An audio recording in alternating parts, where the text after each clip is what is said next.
नमस्कार, जनप्रवाद सुपरफास्ट में आपका स्वागत है। मैं हूं हेमेंद्र सिंह। एक नजर डालते हैं आज की सुर्खियों पर। भारत चीन के बीच पूर्वी लद्दाख में जारी तनाव को लेकर चुशूल में आज फिर सैन्य स्तर की बातचीत हो रही है। उच्च स्तरीय सैन्य वार्ता के 7वें दौर में भारत टकराव के बिंदुओं से चीन द्वारा सैनिकों की पूरी तरह से जल्द वापसी पर जोर देगा। सूत्रों ने बताया कि वार्ता का एजेंडा टकराव वाली जगहों से सैनिकों की वापसी के लिए रूपरेखा तैयार करना है। पीएम मोदी ने स्वामित्व योजना के तहत वीडियो कॉन्फ्रेंस के जरिए संपत्ति कार्डों का वितरण किया। पीएम ने कहा है कि ग्रामीण भारत को बदलने वाला ऐतिहासिक कदम है। इस कार्यक्रम की शुरुआत करीब 1 लाख संपत्ति मालिकों से शुरू की गई है। अब संपत्ति मालिक कार्ड अपने मोबाइल पर आने वाले एसएमएस लिंक से डाउनलोड कर सकेंगे। यूपी के हाथरस मामले में आज लखनऊ हाईकोर्ट में सुनवाई हो रही है। इस सुनवाई में पीड़िता के परिजनों को पेश होना है। कड़ी सुरक्षा के बीच आज पीड़िता के परिवार वाले लखनऊ के लिए रवाना हो गए हैं। एसडीएम अंजलि गंगवार ने बताया कि मैं उनके साथ जा रही हूं। सुरक्षा के कड़े इंतजाम किए गए हैं। डीएम एसपी भी हमारे साथ हैं। बिहार चुनाव को लेकर जदयू ने न्याय के साथ तरक्की, नीतीश की जीत पक्की नारे के साथ निश्चय पत्र 2020 जारी किया है। इसमें कहा गया है कि सक्षम बिहार, स्वावलंबी बिहार के लक्ष्य की प्राप्ति के लिए 7 निश्चय 2 कार्यक्रम लागू करने के लिए प्रतिबद्ध है, जो समृद्ध और विकसित बिहार बनाने का एक महत्वपूर्ण कार्यक्रम साबित होगा। अटकलों के बीच भाजपा ने साफ कर दिया है कि बिहार चुनाव के दौरान कई रैलियों में मोदी और नीतीश मंच साझा करेंगे। एनडीए जल्द ही अपना साझा घोषणा पत्र जारी करेगा। पीएम मोदी और नीतीश की साझा रैलियों का खाका तैयार किया जा रहा है। वहीं जेपी नड्डा ने कहा है कि देश पीएम मोदी और बिहार नीतीश के हाथों में सुरक्षित है।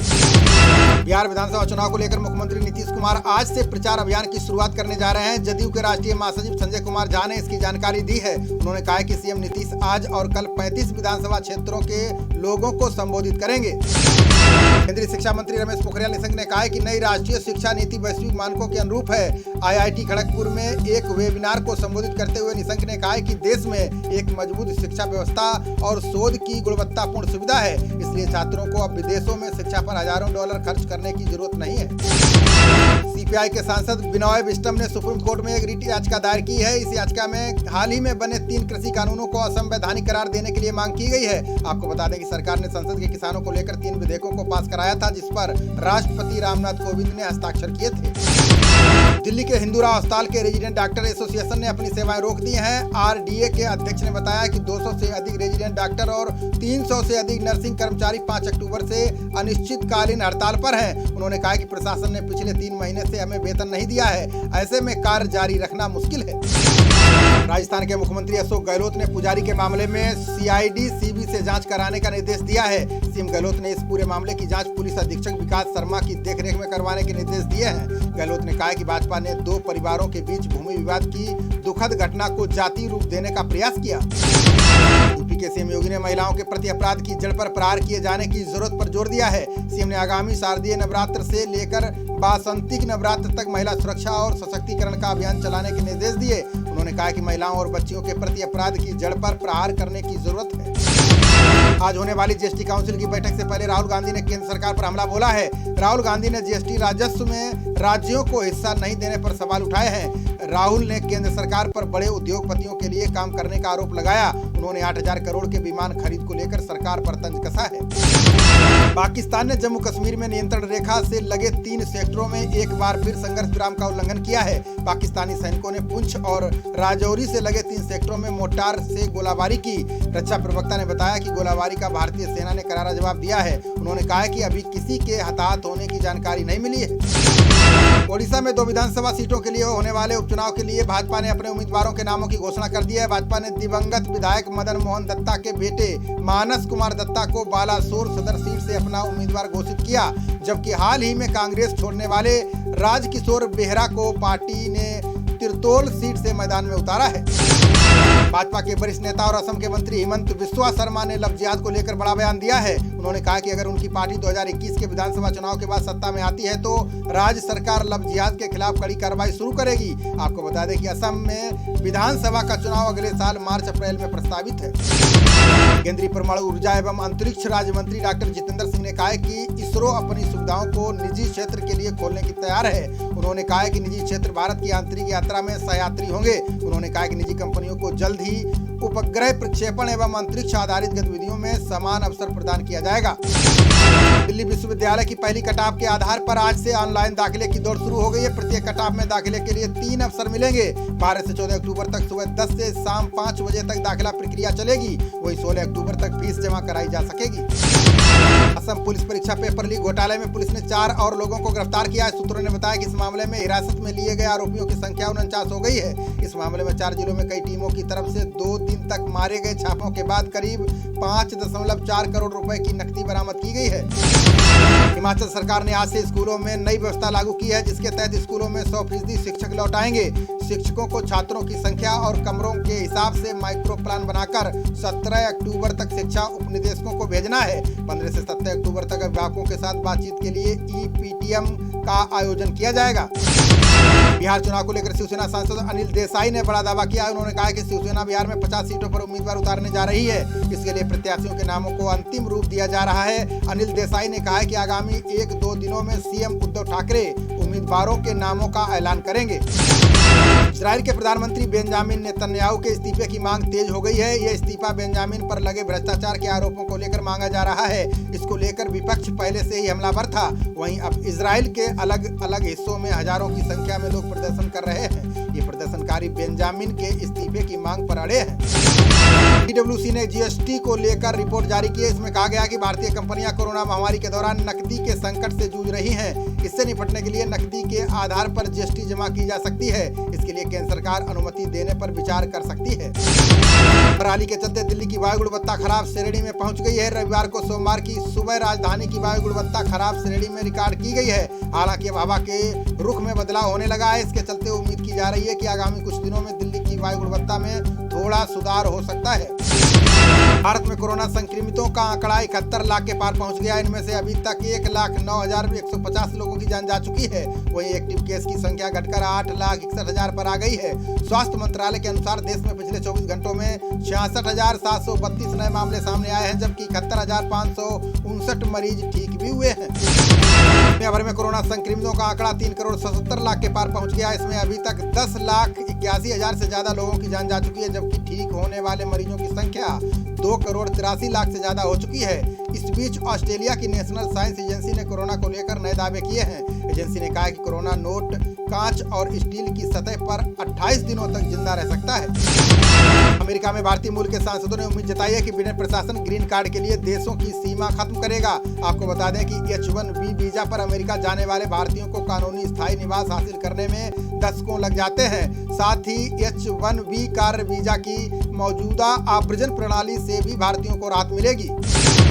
अमेरिकी व्हाइट हाउस के डॉक्टरों ने राष्ट्रपति ट्रंप के कोरोना संक्रमण पर दावा किया है। उन्होंने कहा है कि अब ट्रंप से किसी को भी संक्रमण होने का खतरा नहीं है। व्हाइट हाउस के डॉक्टर सीन कानले ने कहा है कि ट्रंप के पृथकवास की अवधि समाप्त हो गई है। वो रोग नियंत्रण और रोकथाम केंद्र के मानदंडों को पूरा कर रहे हैं। दिल्ली की एक लड़की को एक दिन के लिए भारत में ब्रिटेन की उच्चायुक्त बनाने का मौका मिला है। दिल्ली की चैतन्या वेंकटेश्वरन को भारत में ब्रिटेन की वरिष्ठतम राजनयिक बनाया गया है। चैतन्या को दुनिया भर की महिलाओं के सामने आने वाली चुनौतियों और महिला सशक्तिकरण के मिशन की पहल के तहत कार्यभार दिया गया है। राहुल गांधी ने हाथरस की घटना पर यूपी सरकार पर निशाना साधा है। राहुल ने दावा किया है कि सीएम योगी और उनकी पुलिस कहती है कि हाथरस पीड़िता के साथ कुछ भी नहीं हुआ। उन्होंने कहा कि सीएम योगी, पुलिस और कई भारतीयों के लिए हाथरस पीड़िता कुछ भी नहीं थी, जबकि तमाम भारतीयों के लिए वो दलित पीड़िता थी। कांग्रेस पार्टी ने अभिनेत्री से नेता बनी खुशबू सुंदर को पार्टी के प्रवक्ता पद से हटा दिया है। इस बात की संभावना जताई जा रही है कि सुंदर आज दिल्ली में बीजेपी की सदस्यता ग्रहण कर सकती हैं। वो उसके लिए दिल्ली के लिए निकल भी गई हैं। कहा जा रहा है कि अगले वर्ष होने वाले तमिलनाडु विधानसभा चुनाव में खुशबू सुंदर भाजपा के लिए महत्वपूर्ण भूमिका निभा सकती हैं। कोरोना महामारी के चलते बंद कामाख्या मंदिर श्रद्धालुओं के लिए फिर से खुल गया है। मंदिर प्रबंधन समिति के डोलोई MC शर्मा ने बताया कि मां कामाख्या देवी का मंदिर अब खुल गया है। यहाँ भक्त पूजा पाठ करने आ सकते हैं। फिलहाल मंदिर का गर्भगृह श्रद्धालुओं के लिए बंद रहेगा, हालांकि उनको परिक्रमा करने का मौका मिलेगा। केंद्रीय शिक्षा मंत्रालय ने देश भर में शिक्षण संस्थान खोलने की इजाजत दे दी है। इसके बाद कई प्रदेशों की सरकारों ने संस्थान को खोलना शुरू कर दिया है। वहीं पश्चिम बंगाल में सरकारी स्कूलों के खोलने पर कोई फैसला नहीं किया गया है। सीएम ममता ने कहा है कि 15 नवंबर को काली पूजा के बाद ही संस्थान खोलने पर फैसला लेंगी। अमित शाह ने स्वामित्व योजना को ग्राम स्वराज की दिशा में मील का पत्थर बताया। उन्होंने कहा कि ग्रामीण क्षेत्रों में उन्नत तकनीक से गांवों के सर्वेक्षण और मानचित्रण में आसानी होगी। किसानों को खतौनी आदि समस्याओं के लिए भटकना नहीं पड़ेगा। किसान घर बैठे ऑनलाइन भूमि के स्वामित्व का अधिकार प्राप्त कर सकेंगे। ग्रामीण क्षेत्रों में नए कृषि कानून का प्रचार करने के लिए भाजपा रागनी गीतों का सहारा लेगी। इसके लिए गायकों से संपर्क किया गया है। इन गीतों में ये संदेश दिया जाएगा कि इस कानून से किसानों को लाभ मिलेगा, साथ ही कृषि क्षेत्र में सुधार होगा। आने वाले सप्ताह में दिल्ली के ग्रामीण इलाकों में ये कार्यक्रम आयोजित किए जाएंगे। दिल्ली सरकार ने अपनी नई इलेक्ट्रिक वाहन नीति में कई सुधार किए हैं, जिसके तहत बैटरी चालित वाहनों को रोड टैक्स से छूट दे दी गई है। ये जानकारी दिल्ली के परिवहन मंत्री कैलाश गहलोत ने दी है। 3 दिनों के अंदर शुल्क माफ करने का आदेश जारी किया जाएगा। कर्नाटक में कई शिक्षक कोरोना से संक्रमित पाए गए हैं। इसको लेकर सीएम येदियुरप्पा ने सभी प्रकार की स्कूल गतिविधियों को आज से 30 अक्टूबर तक बंद करने का आदेश दिया है। येदियुरप्पा ने कहा कि शिक्षकों और छात्रों के स्वास्थ्य को ध्यान में रखते हुए ये फैसला लिया गया है। अजरबैजान ने आरोप लगाया कि आर्मेनिया ने संघर्ष विराम का उल्लंघन किया है। अजरबैजान ने कहा कि बीती रात उनके बड़े शहरों पर हमले किए गए हैं। बता दें कि दोनों देशों के बीच सीमा पर मौजूद नारगोनो काराबाख क्षेत्र को लेकर संघर्ष चल रहा है। रूस ने मध्यस्थता करते हुए शांति वार्ता कराई थी। कांग्रेस ने कर्नाटक सरकार पर भ्रष्टाचार का आरोप लगाया है। अभिषेक मनु सिंघवी ने मुख्यमंत्री का इस्तीफा मांगा है। उन्होंने कहा है कि येदियुरप्पा के बेटे, दामाद और पोते के खिलाफ भ्रष्टाचार और रिश्वत के आरोप लगे हैं। इन आरोपों पर पीएम मोदी, गृह मंत्री अमित शाह चुप क्यों हैं? रेलवे ने 130 किलोमीटर से तेज चलने वाली रेलगाड़ियों को लेकर बड़ा फैसला किया है। रेलवे ने कहा है कि इन ट्रेनों में केवल एसी कोच होंगे। इन ट्रेनों से स्लीपर क्लास के कोच हटाए जाएंगे। अभी ये योजना कुछ ही रूट पर लागू की जाएगी। रेलवे ने कहा है कि इस तरह की रेलगाड़ियों में टिकट की कीमत सहूलियत के हिसाब से रखी जाएगी। ओडिशा में आने वाले कुछ दिनों में मौसम विभाग ने भारी बारिश का अनुमान जताया है। अधिकारियों ने कहा है कि तटीय इलाकों में मछुआरों को समुद्र में न जाने को कहा गया है। अनुमान है कि आने वाले दिनों में 55 किलोमीटर की रफ्तार से तेज हवाएं चल सकती हैं। जगनमोहन रेड्डी के आरोपों से सनसनी फैल गई है। उन्होंने आरोप लगाया था कि सुप्रीम कोर्ट के वरिष्ठ न्यायाधीश आंध्र प्रदेश सरकार को गिराना चाहते हैं। वे हाई कोर्ट की बैठकों को तेलुगु देशम पार्टी के पक्ष में प्रभावित कर रहे हैं। वहीं चंद्रबाबू नायडू ने इन आरोपों को गलत करार दिया है। उन्होंने कहा कि ये न्यायपालिका के खिलाफ षड्यंत्र है। आज से सुप्रीम कोर्ट पूरी क्षमता के साथ कामकाज शुरू करेगा। करीब 30 न्यायाधीशों के साथ शीर्ष न्यायालय की 12 पीठ रोजाना वीडियो कॉन्फ्रेंसिंग के जरिए सुनवाई करेंगी। बता दें कि कोरोना को लेकर अभी तक सिर्फ 3 न्यायाधीशों की 5 पीठ सुनवाई कर रही थी। बिहार के पश्चिम चंपारण में एसएसबी की टीम ने बड़ी कामयाबी हासिल की है। पिकअप वैन से 20 करोड़ रुपए की कीमत वाली 50 किलोग्राम चरस जब्त की गई है। इस मामले में एक तस्कर को गिरफ्तार किया गया है। नेपाल से चरस की बड़ी खेप भारत लाई जा रही थी। फडणवीस ने मेट्रो कार शेड परियोजना को आर्य कॉलोनी से कांजूर मार्ग ले जाने के फैसले को दुर्भाग्यपूर्ण बताया। उन्होंने कहा कि यह फैसला केवल किसी के अहम को लेकर संतुष्ट करने के लिए किया गया है। इससे परियोजना की लागत में कम से कम 4000 करोड़ रुपए का इजाफा हो जाएगा। देवरिया में टिकट बंटवारे को लेकर कांग्रेस के नेता आपस में भिड़ गए हैं। महिला नेत्री तारा यादव की धुनाई ने तूल पकड़ लिया है। रविशंकर प्रसाद ने इस घटना पर ट्वीट करते हुए कहा कि कांग्रेस की यही असली पहचान है। यहाँ महिलाओं की कितनी इज्जत की जाती है, सबने देख लिया है। बंगाल में पगड़ी विवाद को राज्यपाल जगदीप धनखड़ ने शर्मनाक बताया। उन्होंने कहा कि पुलिस शक्ति का घोर दुरुपयोग हुआ है, इसके खिलाफ सख्त कार्रवाई होगी। बता दें कि बंगाल पुलिस ने एक सिख व्यक्ति की पगड़ी को खींचकर उतार दिया था। वहीं सिख संगठनों ने घटना को लेकर मुख्यमंत्री ममता बनर्जी को ज्ञापन सौंपा। आईपीएल में राजस्थान रॉयल ने आखिरी ओवर में सनराइज हैदराबाद को 5 विकेट से हराया। राहुल तेवतिया और रियान पराग ने मिलकर लगातार 4 मैच से हारती आ रही राजस्थान रॉयल्स को जीत की पटरी पर लौटाया। हैदराबाद ने पहले बल्लेबाजी करते हुए 4 विकेट पर 158 रन बनाए। जवाब में राजस्थान ने 5 विकेट खोकर लक्ष्य हासिल कर लिया। आईपीएल में मुंबई इंडियंस ने दिल्ली कैपिटल्स को 5 विकेट से हराया। टॉस जीतकर पहले बल्लेबाजी करते हुए दिल्ली ने 4 विकेट पर 162 रन बनाए। सलामी बल्लेबाज शिखर धवन ने टूर्नामेंट का पहला अर्धशतक लगाया। जवाब में सूर्य कुमार और डीकॉक की पारियों के बूते मुंबई ने दिल्ली द्वारा दिए गए 163 रन के लक्ष्य को आसानी से पा लिया। आईपीएल में कोलकाता नाइट राइडर्स और रॉयल चैलेंजर्स बेंगलोर के बीच आज अहम मुकाबला होगा। दोनों ही टीमों ने अब तक 6 में से 4 मुकाबले जीते हैं और अंक तालिका में शीर्ष 4 में बनी हुई हैं। आज जब दोनों टीमें शारजाह में छोटे मैदान में टकराएंगी तो जीत दर्ज कर अपनी स्थिति मजबूत करना चाहेंगी।